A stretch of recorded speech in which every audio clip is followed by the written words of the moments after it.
Geologists are giving us a big one earthquake warning as tension is building on the west coast and fears are growing for a major magnitude 9 earthquake.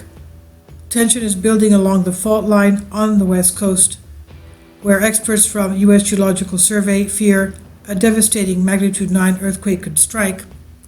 Of course, we were reminded of this back in the July Ridgecrest earthquake period when Dr. Lucy Jones of Caltech immediately informed us that these earthquakes in Ridgecrest in no way lessen the chance of the big one that is waiting to strike because of the tremendous pressure building up in the southern San Andreas part of the fault.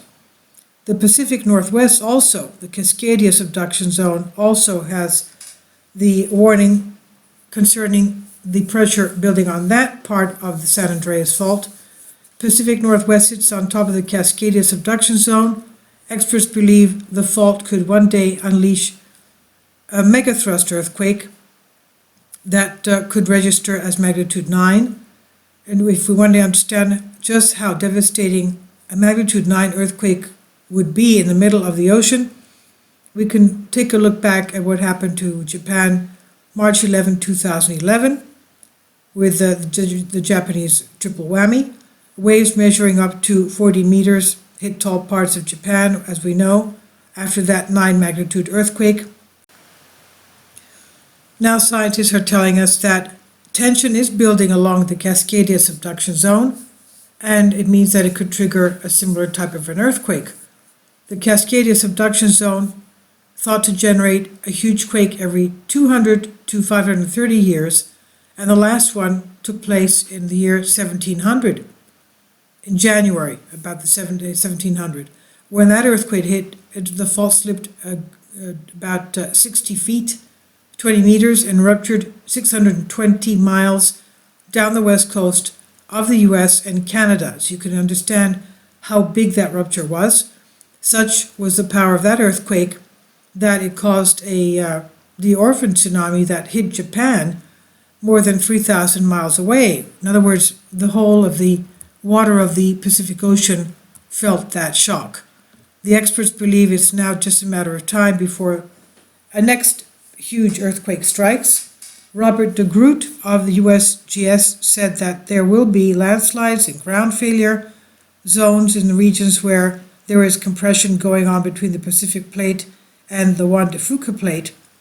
Basically, he said the idea is that those regions are being squeezed, and when it reaches at a certain point, it will bounce back, and a lot of energy is going to be released because of that. He says it will be like hitting a gong, and a lot of vibrations are going to be sent out. And what makes a subduction zone more lethal than a regular earthquake fault lines is that it's a region where two plates lie on top of each other, and it's the subduction zone. Faults can cause much more damage as one plate crushes the other.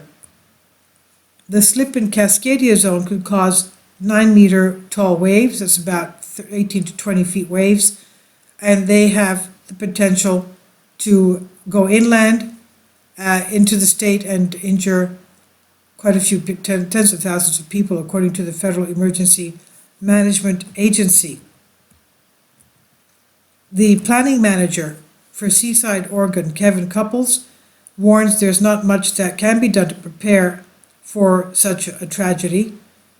Couples previously warned someday it's going to happen, and that could be 15 minutes from now, or it could be years down the road. Oregon State University paleoseismologist Chris Goldfinger said it'll spread from Canada to California over 800 miles distance.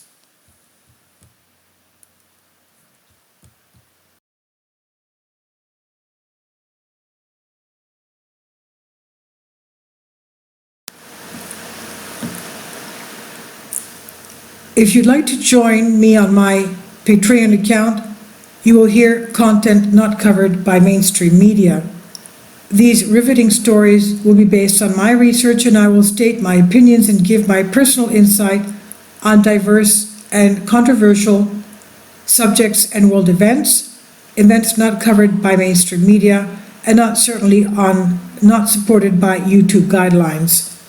So whatever I have on my Patreon, most of those will not be on my YouTube channel.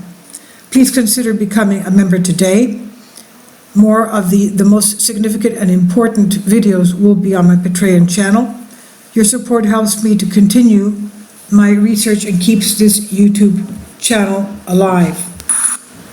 And we depend on your support, your generous charity, because we help economically challenged families here in Athens, Greece, in Kapota, and we also help the young generation with university tuition and the community around our church. Thank you.